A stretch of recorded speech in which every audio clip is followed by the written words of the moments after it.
هنالك دعا زكريا ربه قال ربي هب لي من لدنك ذرية طيبة إنك سميع الدعاء وقال رسول الله صلى الله عليه وسلم ألا ومن مات على حب آل محمد مات تائبا وقال الله تبارك وتعالى في شأن حبيب آمرا ومخبيرا إن الله وملائكته يصلون على النبي يا أيها الذين آمنوا صلوا عليه وسلموا تسليما الله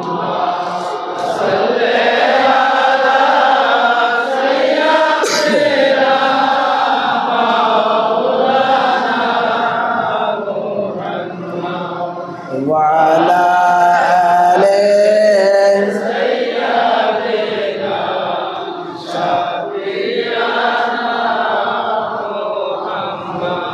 আলহামদুলিল্লাহ রব্বে করিম জুল জালালি ওয়াল ইকরামের দরবারে লাখো কোটি শুকরিয়া। মহান সুবহানাহু ওয়া তাআলা আপনাকে আমাকে দূর দূরান্ত থেকে আজ চৌঠা ফাল্গুন কাদরি গগনের সূর্য হুজুর মওলা পাকের 124তম উরুস শরীফে ওনার পবিত্র কদম মুবারকে হাজির হবার মতো তৌফিক আতা করেছেন। এই জন্য দিল জুবান থেকে শুকরিয়া জ্ঞাপন করি, সকলে বলি আলহামদুলিল্লাহ। লক্ষ কোটি দুরূদ ও সালাম আকাই নামদার তাজদারে মদিনা রসুল করিম সাল্লাল্লাহু তাআলা আলাইহি ওয়াসাল্লামের কদম আকদাস এবং লাখো লাখো সাজদায় তাজিমিয়া কদম মুছে আমার পীর ও মুর্শিদ আকা মওলা হুজুর পাক কাবা কিবলার কদম আকদাস। আজকে আমরা বিশেষ এক জায়গায় একত্রিত হয়েছি, যে জায়গাতে হুজুর মওলা পাকের কদম মুবারক রয়েছে। এই পবিত্র কদম মুবারকের সোয়াতে এসে দাঁড়ানোর মতো সুযোগ পাওয়াতে আমি নিজেকে ধন্য মনে করছি। আমরা ইতিহাস জানি যে সর্বপ্রথম আল্লাহ রাব্বুল আলামিনের ঘর হচ্ছে খানায়ে কাবা বাইতুল্লাহ শরীফ, যার কারণে আল্লাহ রাব্বুল আলামিন কুরআনুল কারীমের সূরা আল ইমরানের মধ্যে ইরশাদ ফরমিয়েছেন, ইন্না আউওয়ালা বাইতিন वुदिया लिन्नासि बिबक्कता मुबारकन, बेशक सबसे पहला जो लोगों की इबादत के लिए बनाया, সর্বপ্রথম মানুষের ইবাদতের জন্য আল্লাহ পাক যে ঘর বানিয়েছেন সেটা খানায়ে কাবা বাইতুল্লাহ শরীফ। তবে এই বাইতুল্লাহ শরীফ খানায়ে কাবা নির্মাণের এক ইতিহাস রয়েছে। হযরতে ইব্রাহিম আলাইহিস সালাম এবং হযরতে ইসমাইল জবিহুল্লাহ আলাইহিমুস সালাতু ওয়াস সালাম এনারা দুজন মিলে খানায়ে কাবাকে সংস্কার করেছিলেন।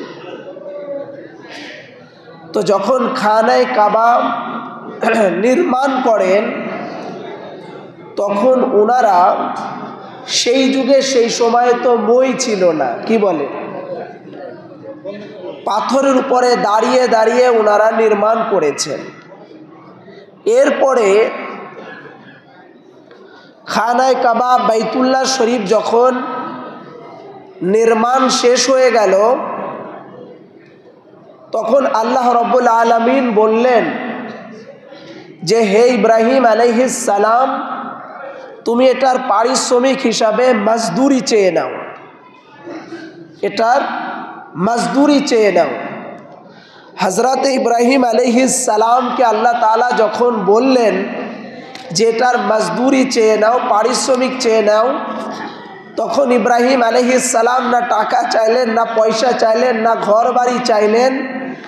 ইব্রাহিম আলাইহিস সালাম আল্লাহ তাবারক ওয়া তাআলার কাছে এক দোয়া করলেন,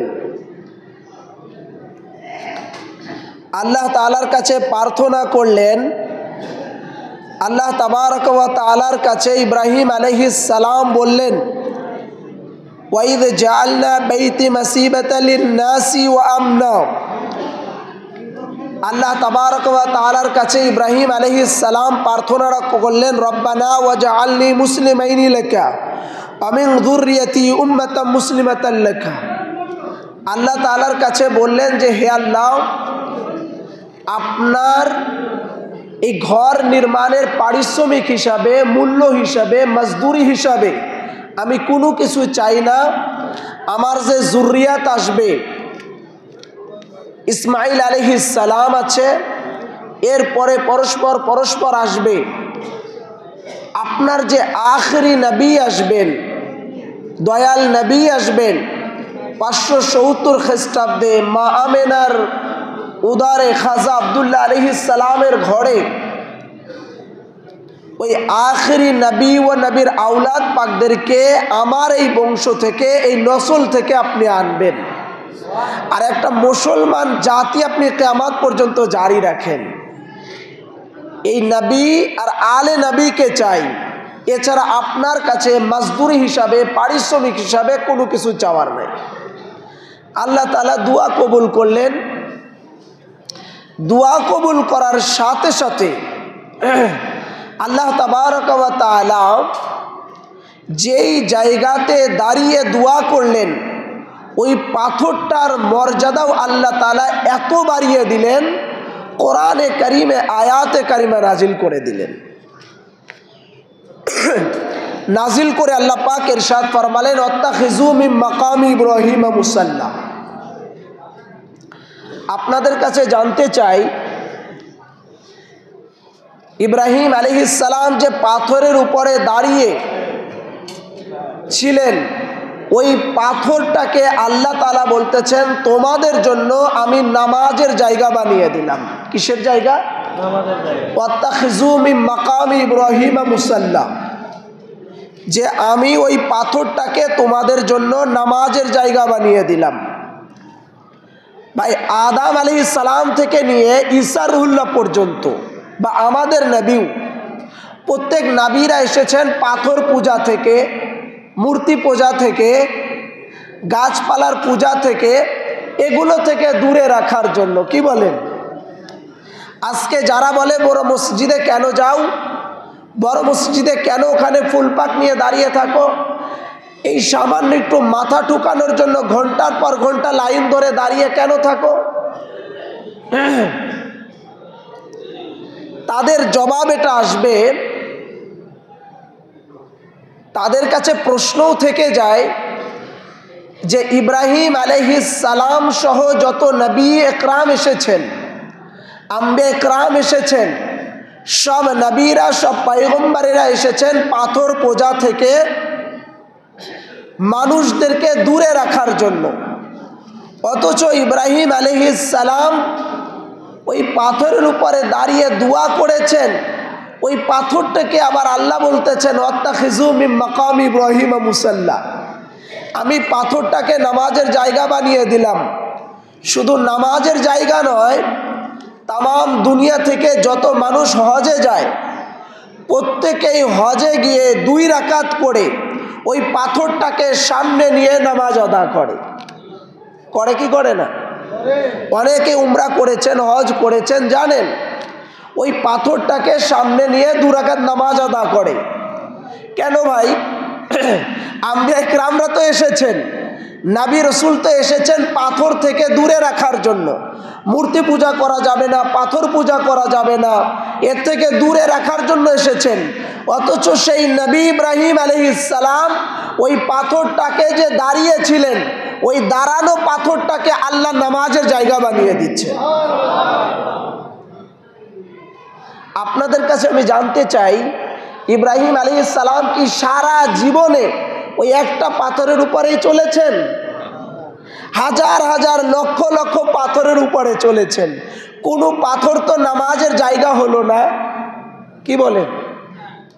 কোনো পাথর তো নামাজের জায়গা হলো না। ওই পাথরটা কেন হলো? ওই পাথরটা হবার কারণ হচ্ছে, মহত্ব হচ্ছে, ওই পাথরের উপরে দাঁড়িয়ে আপনার নবী ও আলে নবীর, নবী ও নবীর আহলে বাইতের মিলাদে মুস্তফা করেছেন। মিলাদে মুস্তফা করার কারণে, মিলাদে আহলে বাইত রসুল করার কারণে নবী ও নবীর আওলাদ পাকদের আগমনের বার্তা গাওয়ার কারণে নবী ও নবীর আহলে বাইতের খাতিরে আল্লাহ তাআলা ওই পাথরটার মর্যাদাকে বাড়িয়ে দিয়েছেন। আল্লাহ পাক বলতেছেন, রব্বানা ওয়াজআলনা মুসলিমাইনি লাকা ওয়া মিন যুররিয়াতি উম্মাতান মুসলিমাতান, যে হে ইব্রাহিম আলাইহিস সালাম, তুমি আমার খানায়ে কাবাকে নির্মাণ করেছো, এর মজদুরি পারিশ্রমিক হিসাবে তুমি মিলাদে মুস্তফা চেয়েছো, যে তোমার নসল থেকে, বংশ থেকে কিয়ামত পর্যন্ত যেন নবী ও নবীর আহলে বাইত খানদান থাকে। তাই আপনার আমার নবী ইব্রাহিম আলাইহিস সালামের বংশ থেকে এসেছেন, সেই ধারা দিয়ে এসেছেন। তো যদি নবী ও নবীর আহলে বাইতের মিলাদে মুস্তফা বলার কারণে ওই জায়গায় পাথরের উপরে দাঁড়িয়ে নবীর আগমন গাওয়ার কারণে, মিলাদের মুস্তফার কথা বলার কারণে পাথরটা যদি সাজদার জায়গা হয়ে যায়, পাথরটা যদি নামাজের জায়গা হয়ে যায়, খুদ জানাদের আগমনের কথা ইব্রাহিম আলাইহিস সালাম করেছেন, ওনারা যে জায়গায় আসেন কদম পাক রাখেন, তো ওনাদের কদম পাকের রাখার জায়গাটা কি হবে? একটু চিন্তা করেন তো। ইব্রাহিম আলাইহিস সালাম জানাদের আগমনের কথা বলতেছেন, সেই আগমনের কথা বলার কারণে, মিলাদে মুস্তফা করার কারণে যদি পাথরটা আল্লাহ নামাজের জায়গা বানিয়ে দেয়, খুদ যদি উনারাই চলে আসেন, তাহলে ওই জায়গাটার মর্যাদা কি হবে?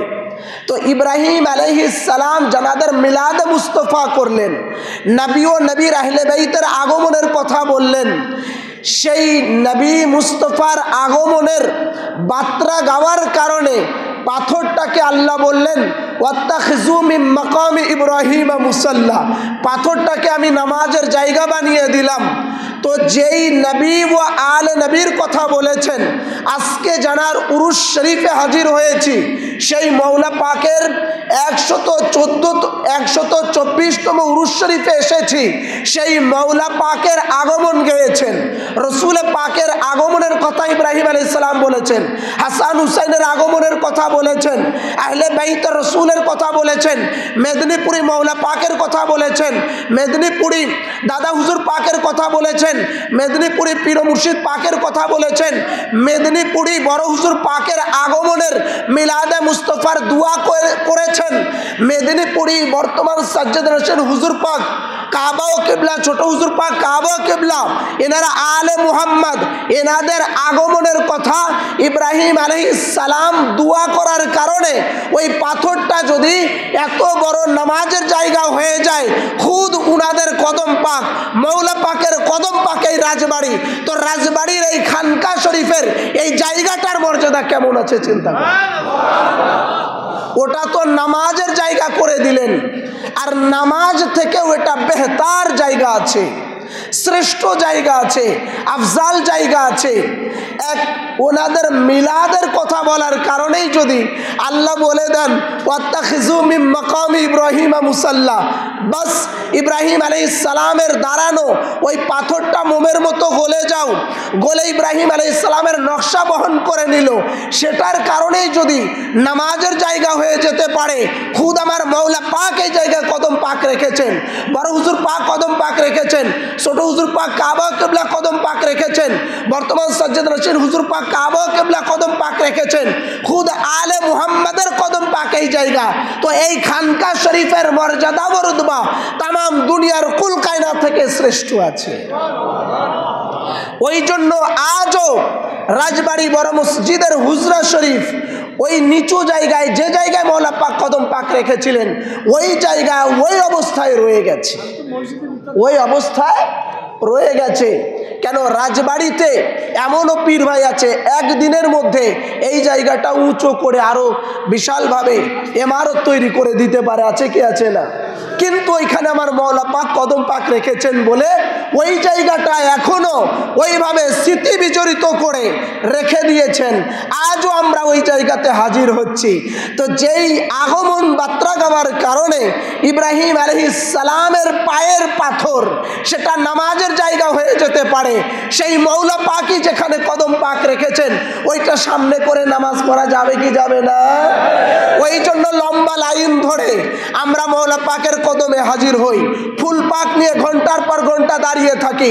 মওলা পাকের এই কদম পাকে একবার মাথা ঠুকানোর জন্য হাজার বছর নয়, আমরা হাজার হাজার বার চেষ্টা করি, তামান্না করি, খাওয়াহেশ জাগে আমাদের ওই মওলা পাকের কদম পাকে হাজিরি দেওয়ার জন্য।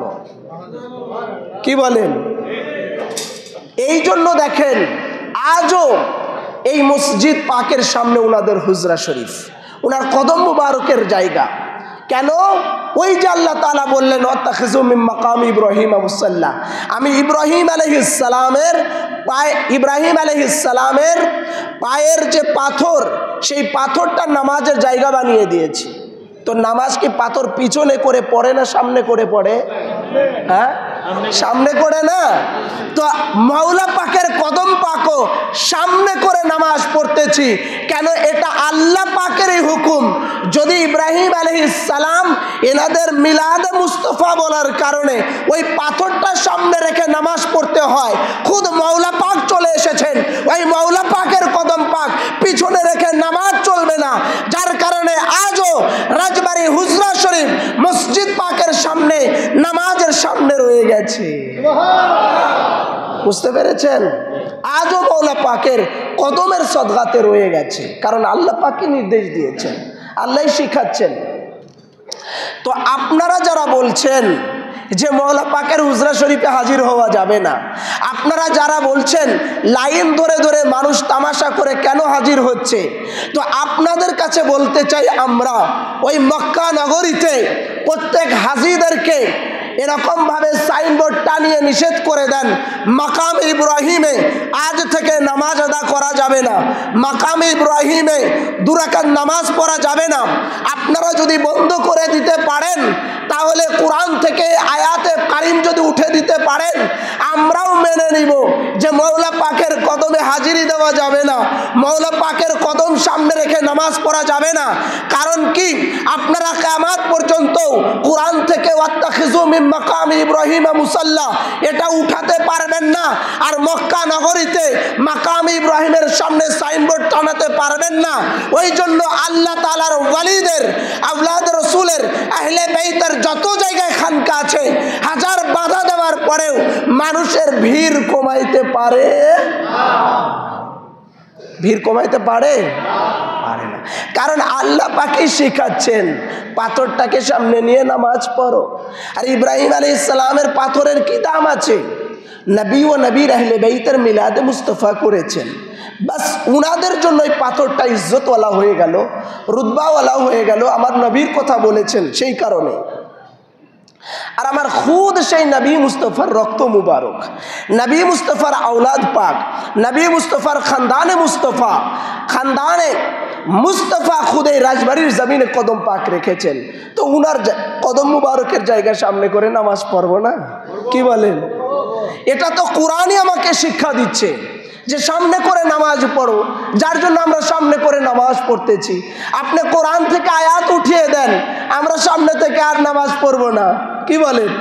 মাকাম ইব্রাহিমের সামনে সাইনবোর্ড টানিয়ে দেন, মাকাম ইব্রাহিমে সামনে করে নামাজ পড়া যাবে না। এবার আসুন, হজে যাবার পরে আমরা এখনকার জামানাতে সব ডিজিটাল হয়ে গেছে, মোহাব্বত ভক্তি শ্রদ্ধা কমে গেছে, যা কিছু আসে সব ফেসুয়াল, সব মানে ফেসবুক গরম করার জন্য বা মানুষকে দেখানোর জন্য। হজে গেলেও আজকে পোস্ট হয় কি হয় না? হ্যাঁ, সব কিছু এরকম হয়ে গেছে। আগেকের কথা চিন্তা করেন, 20 বছর আগে কি 25 বছর আগে, যখন আপনার গ্রাম থেকে কেউ হজে যেত, সেই সময়ে সারা গ্রামের লোক বাড়িতে আসতো, এসে দোয়া চাইতো, ভাই আমাদের জন্য দোয়া করবেন, আমাদের জন্য দোয়া করবেন, এগুলো বলতো কি বলতো না? যখন হজ থেকে ফিরতো, সারা গ্রামের লোক তাকে দেখার জন্য যেত, আর বলতো, ভাই সেই জমজম কূপের পানি এনেছেন কিনা, ওইটা আমাদেরকে দেন। আজও হাজিরাম এটার মর্যাদা বুঝুক চাই না বুঝুক, এই হযরতে ইসমাইল আলাইহিস সালামের পায়ের নখের খোঁচাতে যে পানি হয়েছিল, সেই মক্কাতুল মুকাররমা থেকে পানি নিয়ে এসে তারা প্রতিটা বাড়িতে বা নিজের আত্মীয় স্বজনের মধ্যে বিলি করে কি করে না? বিলি করে। কারণ ওই পানির ফজিলত আছে। পানিটা হচ্ছে কিভাবে তৈরি হলো, হযরতে হাজেরা আলাইহিস সালাম তিনি তার বেটার জন্য একবার সাফা একবার মারওয়া, একবার সাফা থেকে দৌড়াচ্ছেন মারওয়াতে, মারওয়া থেকে তাকাচ্ছেন যে বোধহয় পানি আছে সাফাতে। তো হযরতে হাজেরা আলাইহিস সালাম নিজের বেটার পানির পিপাসা মেটানোর জন্য বারবার দৌড়াচ্ছেন, তাতে 7 বার চক্কর হয়ে গেল। আজকে যারা বলে ওয়ালি আল্লাহদের ইয়াদ করা যাবে না, ওয়ালি আল্লাহদের উরুস মানানো যাবে না, ওয়ালি আল্লাহদের বিরুদ্ধে চারণ করে, তো আপনারাই খেয়াল করে দেখুন, হযরতে হাজেরা আলাইহিস সালাম 7 বার করে সাফা থেকে মারওয়া, মারওয়া থেকে সাফা 7 বার দৌড়ালেন। আল্লাহ তাআলার পছন্দ হয়ে গেল এই দৌড়ানোটাই নবীর জন্য, পানির জন্য দৌড়াচ্ছে, আল্লাহ তাআলা ওটা হজের আরকান হিসাবে রেখে দিলেন। শুধু তাই নয়, হযরতে হাজেরা আলাইহিস সালাম চিন্তা করলেন, আমার বেটাতে আবার বাঘে বা কোনো জন্তু জানোয়ার খেয়ে নিল কিনা দেখি। যাওয়ার সাথে সাথে দেখছেন ইসমাইল আলাইহিস সালামের পায়ের নখের খোঁচাতে ওই জায়গায় পানি হয়ে গেছে। যখন পানি হয়ে গেছে, পানি এদিকে ওদিকে চলে যাচ্ছে। আরবিতে হাজেরা আলাইহিস সালাম পানির উপরে হাত মারলেন 3 বার আর বললেন জমজম। জমজম আরবিতে জমজম মানে থেমে যাও। কি বললেন? জমজম, থেমে যাও, থেমে যাও। যেই বললেন থেমে যাও, আর পানি একটা গন্ডি হয়ে গেল, পানি থেমে গেল। হিস্টোরি পড়ে দেখেন, পানি থেমে গেল। তো পানি যখন থেমে গেল, হযরতে ইসমাইল আলাইহিস সালামের পায়ের নখের খোঁচাতে হলো। কিসের খোঁচা? পায়ের নখের খোঁচাতে হলো। সেই পায়ের নখের খোঁচার পানিতে এত তাবাররুকাত হয়ে গেল, দাঁড়িয়ে পান করতে হবে, তাজিমের সাথে, ভক্তির সাথে, সম্মানের সাথে। বসে পান করা যাবে না, দাঁড়িয়ে পান করা সুন্নাত। তো ইসমাইল আলাইহিস সালামের পায়ের নখের পানির খোঁচার পানি যদি এত বড় তাবাররুকাত হয়, ওই ইসমাইল নবীরও নবী, আপনার আমার নবী, সেই নবীর আওলাদ পাকের পবিত্র খানকা শরীফের ধুলাবালি, পবিত্র পানি মুবারক, মুহররম পাকের শরবত পাক, উনার দরবার পাকের নিয়াজ পাক, উনার দরবার পাকের তাবারুক পাক, এগুলো আপনার আমার জন্য শেফা হতে পারে কি পারে না? আরেকটু আওয়াজ দিয়ে বলতে হবে, পারে কি পারে না? আরে ইসমাইল আলাইহিস সালাম যে নবী, ওই নবীরও নবী হচ্ছেন আপনার আমার নবী। সেই নবীর আওলাদ পাক, সেই নবীর বংশধর, সেই নবী মুস্তফার খানদান পাক, খানদানে মুস্তফা, উনার আওলাদ পাকদের জুবান মুবারকের, উনার আওলাদ পাকদের দম করা, উনার আওলাদ পাকদের পানি মুবারক, উনার আওলাদ পাকদের নাম পাকে নিয়াজ তৈরি করা হয়, আদা পাক করা হয়, খানকা পাকের ধুলাবালি, খানকা পাকের ফুল পাক, হুজরা শরীফের ফুল পাক, এগুলো আপনার আমার জন্য শেফা দিতে পারে। মওলা পাকের একটা কারামাত পাক শুনুন। মওলা পাক যখন 40 দিন ধরে চিল্লাগাহ শরীফের মধ্যে ছিলেন, মওলা পাকের এমন কোনো, ওনার জন্য কোনো ইবাদত ছিল না, কিন্তু মওলা পাক এমন কোনো ইবাদত ছিল না যেটা উনি করতেন না, স্বাদ নিতেন সবগুলো। আলা হুজুর পাক শেখাতেন, সলাতে মাখুসি নামে একটা নামাজ আছে, যেটা আলা হুজুর পাক মওলা পাককে ট্রেনিং দিতেন এবং মওলা পাক করতেন। যেটা চিস্তিয়া তরিকত ছাড়া অন্য কোনো তরিকতে সাধারণত করা হয় না। কিন্তু মৌলা পাক সেই সলাতে মাখুসি আদায় করতেন। সলাতে মাখুসির ধরনটা হচ্ছে 2 পা উপর দিকে থাকবে, গাছের সাথে বা ডালের সাথে বাঁধা থাকবে, আর ওনার দেহে মুবারক বা বডি মুবারক, মাথা মুবারক নিচের দিকে ঝুলন্ত অবস্থায় থাকবে। মৌলা পাক এইভাবে চিল্লাগাহ শরীফের মধ্যে 40 দিন ছিলেন এবং টপকিয়ে টপকিয়ে ওনার মুখমণ্ডল থেকে রক্ত প্রবাহিত হতো। সেই রক্ত খাদেমরা প্লেট ধরতেন, আবার প্লেট ভর্তি হয়ে যেত, আবার নতুন করে ধরতেন। এইভাবে ধরে ধরে তানারা সেগুলো রক্ত মুবারকগুলো সরিয়ে নিতেন। এইভাবে সলাতে মাখুসি আদায় করেছেন মৌলা পাক। সেই সময় 40 দিন পরে যখন উনি বের হবেন বলে দিলেন, শোনো, আমি যখন বের হব তখন এই জায়গা দিয়ে 2 পাশ দিয়ে কলা গাছ লাগিয়ে দিবে। মৌলা পাক যখন বের হলেন, 2 পাশের কলা গাছ সহ আশেপাশের চারিদিকের যত ঝোড় জঙ্গল ছিল, মৌলা পাকের ওই নুরানির পানি জিসমানি উনার চেহারা মুবারকের নূরের ঝলকে সমস্ত কিছু পুড়ে ছারখার হয়ে গেল। মৌলা পাক নিজেকে ঠান্ডা করার জন্য পুকুর মধ্যে উনি নিজেকে ঠান্ডা করলেন। যেই ঠান্ডা করলেন, ওই পুকুরের পানিটা এত বড় তাবাররুকাত হয়ে গেল, এত বড় মর্যাদাবান হয়ে গেল, সেই পানি আপনি আমি বাংলাদেশ থেকে যাই, আপনি আমি যেখান থেকেই যাই না কেন, বাংলাদেশের প্রত্যেকটা প্রত্যন্ত গ্রামাঞ্চল থেকেও পীর ভাইরা গেলেন, মেদিনীপুর থেকে আর কিছু আনুক চাই না আনুক, ওই মেদিনীপুর স্ত্রীগঞ্জে পুকুরের মধ্যে যে পানি মুবারক রয়েছে, সেই পানি মুবারক আপনি আমি আনি কি না? আনি। ওই পানি মুবারকের এত তাবাররুকাত রয়েছে, এত বড় কারামাত পাক রয়েছে, যদি কোনো জিন ধরে, পানি যদি আপনি তার মুখে নিক্ষেপ করেন বা ছিটিয়ে দেন, জিন পালিয়ে যায়। ওই পানি মুবারক যদি আপনি, কেউ অসুস্থ আছে তাকে পান করিয়ে দেন, সুস্থতা লাভ করে। ওই পানি মুবারক যদি কারো বাচ্চা হতে সমস্যা হচ্ছে, কষ্ট হচ্ছে ডেলিভারি হতে, সেই সময় যদি 2-1 ফোঁটা পান করিয়ে দেন, তার জন্য আহসান হয়ে যায়। এমনকি অসংখ্য মুরিদান, অসংখ্য ভক্তদের জিনে আছর করেছে ওই পানি মুবারক পান করানোর দ্বারায়, তার থেকে জিন পালিয়ে গেছে। শুধু তাই নয়, আজও যাদের বাড়িতে ওই পুকুরের পানি মুবারক রয়েছে, লক্ষ্য করে দেখবেন অন্য পানি হলে গন্ধ হয়ে যায়, না হলে কালার অন্যরকম হয়ে যায়, কিন্তু ওই পানিটা বোতলের মধ্যে রাখলে দিনে দিনে আস্তে আস্তে এত স্বচ্ছ হয়ে যায়, সাধারণ যেই পানি আছে সেই পানি থেকেও আরো পরিষ্কার পরিচ্ছন্ন পানি হয়ে যায়। তো যদি ইসমাইল আলাইহিস সালামের পায়ের নখের খোঁচার পানি যদি মানুষের শেফা দিতে পারে, এত বড় মর্যাদাবান হতে পারে, আমার মাওলা পাক যে জায়গায় নিজেকে ঠান্ডা করেছেন, ওই পুকুরের পানি মুবারক মুরিদের জন্য শেফা হতে পারে কি পারে না? এই যে উনার খানকা শরীফ, হুজরা শরীফ, এই জায়গাতে এসে যদি কেউ কোনো কিছু চায়, প্রার্থনা করে, সেটাও উনার এই পবিত্র হুজরা শরীফের দ্বারায়, খানকা শরীফের দ্বারায়, এটাও আল্লাহ পাক তার মনের বাসনাকে কবুল করে নেয়। এবং কোরআনে পাকে আল্লাহ তাআলা শিক্ষা দিচ্ছেন। আমরা খানকা শরীফে এসে যে চাই, এটা চাওয়া আল্লাহ পাকই কোরআনে শিক্ষা দিয়েছেন।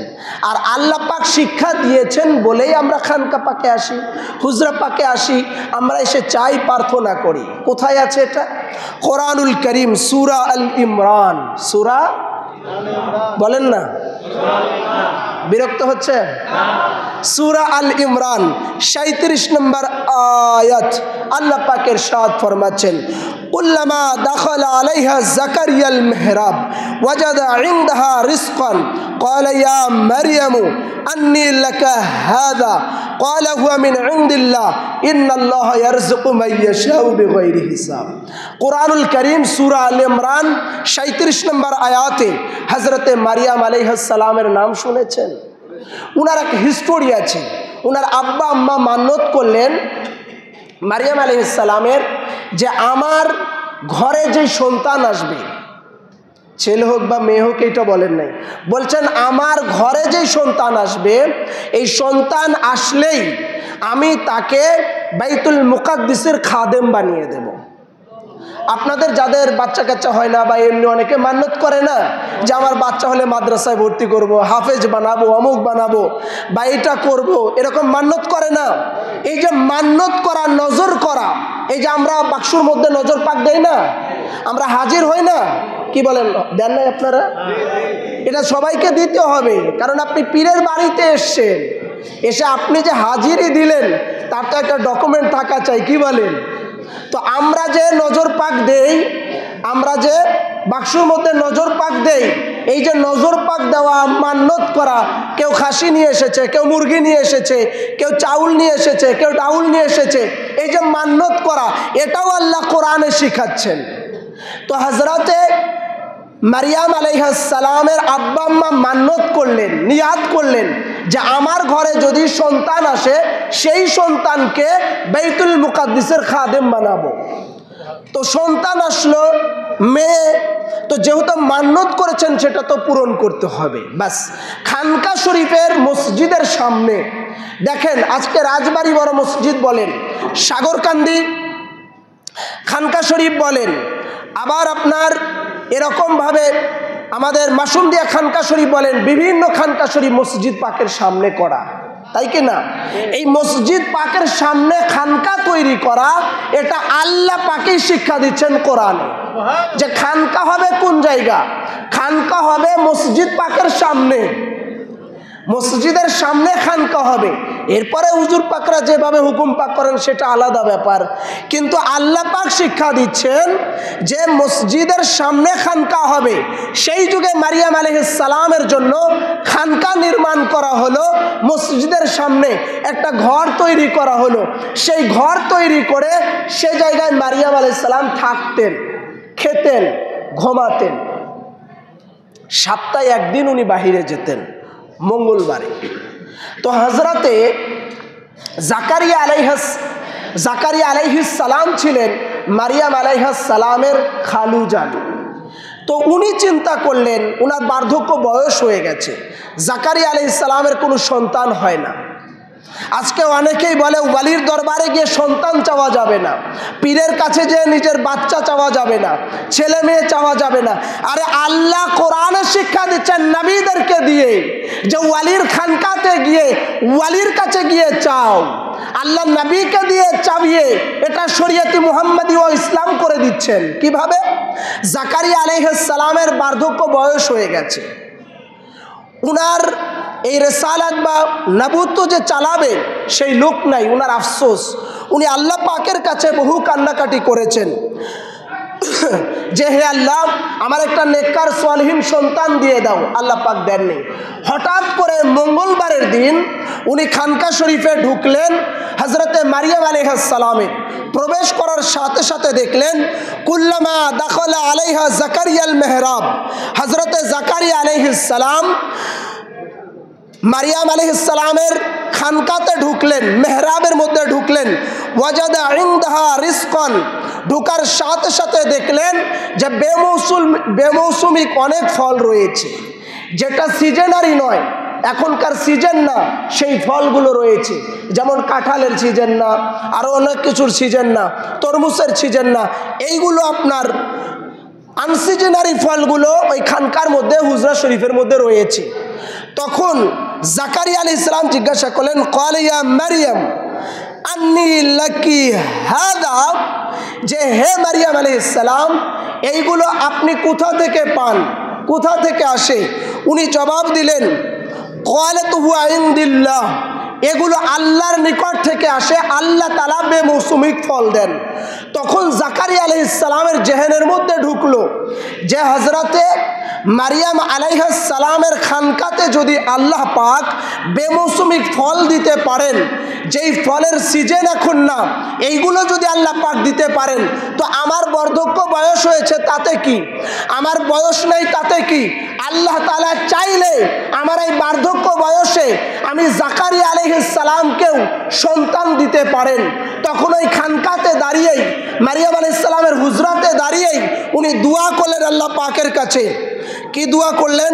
এটা আল্লাহ রাব্বুল আলামিন বলতেছেন সূরা আল ইমরানের 38 নম্বর আয়াতে, হুনালিকা দাআ যাকারিয়া রাব্বাহু ক্বালা রাব্বি হাবলি মিন লাদুনকা যুররিয়াতুন তাইয়্যিবাতান। হে আল্লাহ, আপনি যদি মারিয়াম আলাইহিস সালামের খানকাতে হুজরাতে বেমৌসুমিক ফল দিতে পারেন, তো আমি নবী জাকারিয়াকেও বার্ধক্য বয়সে সন্তান দিতে পারেন। আপনার কাছে প্রার্থনা করছি, আপনি আমাকে নেককার সালেহীন সন্তান দিয়ে দেন। আল্লাহ তাআলা সাথে সাথে হযরতে জাকারিয়া আলাইহিস সালামকে সুসংবাদ দিয়ে দিলেন যে তোমার ঘরে একজন নেককার সালেহীন সন্তান আগমন করবে। তো নারীরা কখনো নবী হন না, নারীরা কখনো পয়গম্বর হন না, নারীদেরকে আল্লাহ পাক নবুয়ত দেন নাই। যেমন ইসমাইল আলাইহিস সালামের মা, উনি নবী ছিলেন না, ওয়ালিমা ছিলেন, ওয়ালি ছিলেন। তো হযরতে মারিয়াম আলাইহিস সালাম উনিও নবী না, পয়গম্বর না, উনি ওয়ালি। তো নবী হচ্ছেন জাকারিয়া আলাইহিস সালাম। এখন জাকারিয়া আলাইহিস সালাম মারিয়াম আলাইহিস সালামের খানকাতে হুজরা শরীফে ঢুকে চাচ্ছেন। আল্লাহ পাক শিখাচ্ছেন ওয়ালির দরবারে যাওয়া, ওয়ালির খানকাতে যাওয়া। যাদের সন্তান হয় না, যাদের আওলাদ দরকার, যাদের সন্তান দরকার, যাদের মুসিবত দূর করার দরকার, যাদের বিপদ দূর করতে চাও, যারা নিজেদের ঘরে বিবাহ শাদী হয়েছে কিন্তু সন্তান আসে না, ছুটে চলে যাও আল্লাহর ওয়ালির দরবারে, ছুটে যাও আল্লাহর ওয়ালির হুজরা শরীফে, আল্লাহর ওয়ালির খানকাতে। আল্লাহর ওয়ালিদের খানকাতে যাওয়ার পরে প্রার্থনা করো, যেমন জাকারিয়ার দোয়াকে কবুল করেছি, তেমনি তোমরাও যারা সন্তান হয় না, মুসিবত দূর হয় না, তোমরাও আল্লাহর ওয়ালির হুজরা ও খানকা শরীফে চাও। আমি আল্লাহ তাআলা যেমন জাকারিয়া নবীর দোয়া কবুল করেছি, অনুরূপভাবে তোমাদের দোয়াও কবুল করব। তোমাদের যাদের ঘরে সন্তান হয় না, তাদের সন্তানও আমি আল্লাহ দিয়ে দিব।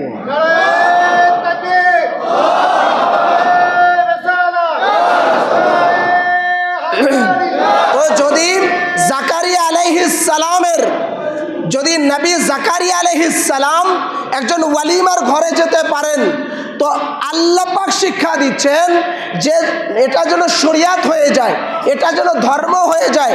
কারণ ওয়ালিরা যেটা করেন সেটা শরিয়াত হয় না, নবীরা যেটা করেন সেটা শরিয়াত হয়।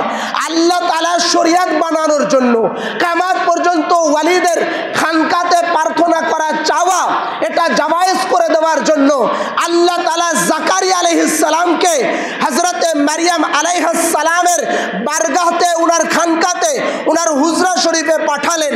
অতএব যদি মারিয়াম আলাইহিস সালামের খানকা বা হুজরাতে যাওয়ার কারণে নবী জাকারিয়ার যদি সন্তান হয়, আপনি আমার যেই ওয়ালি আছেন মওলা পাকের কদম পাক রাজবাড়ি বড় মসজিদে, এই মওলা পাক হচ্ছেন সেই জাকারিয়া নবীর ও নবীর আওলাদ, এবং মারিয়াম আলাইহিস সালাম উনার ওয়ালির ও ওয়ালি হুজুর শাহিন শাহ বাগদাদ এবং মওলা পাক।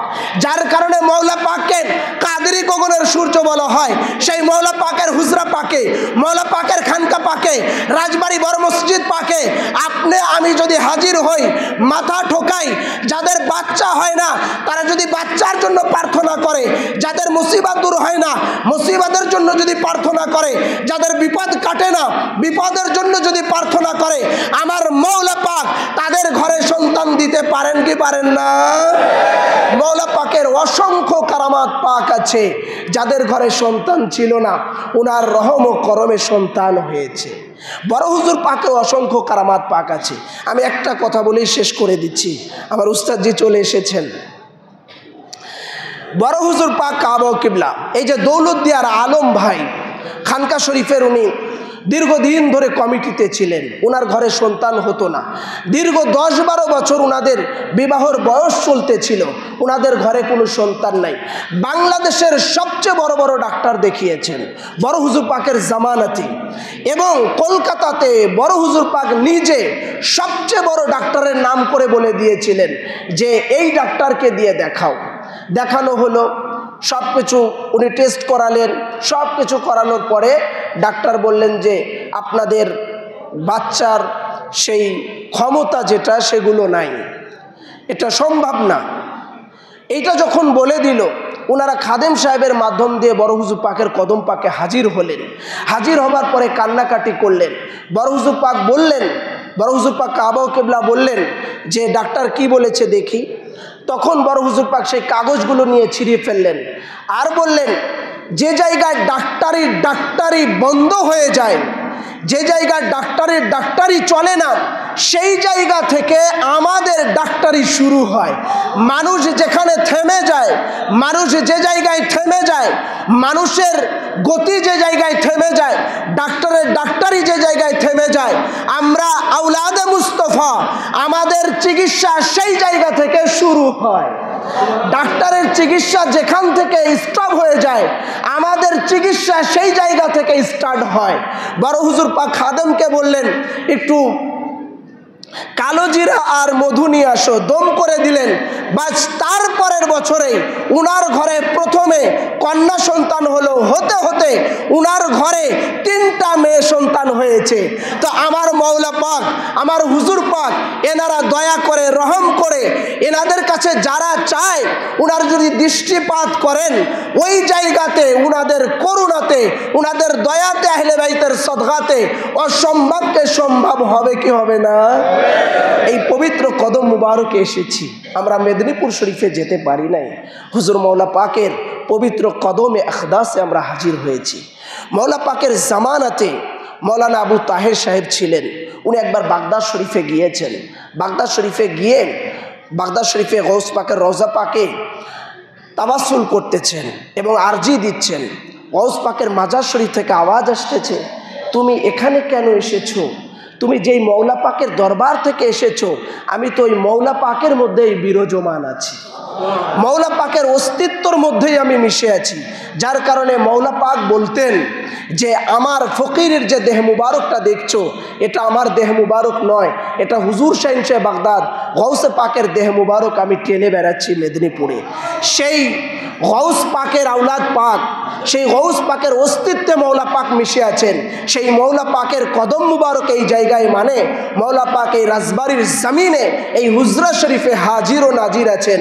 অতএব যাদের মনে, যাদের দিলে যেই খাবায়েশ ও ইচ্ছা আছে, তামান্না আছে, মৌলা পাক সব দেখছেন। মালিক ও মৌলা যেন আপনাদের, আমাদের প্রত্যেকের দিলের তামান্না, খাবায়েশ এবং যারা যে নিয়াত করে দূর দূরান্ত থেকে এখানে এসেছি, মালিক ও মৌলা যেন প্রত্যেকের মনের, দিলের নেক মাকসুদ হাজিরি মাথা ঠোকানোকে কবুল করে নেন। সকলে বলি আমিন সুম্মা আমিন।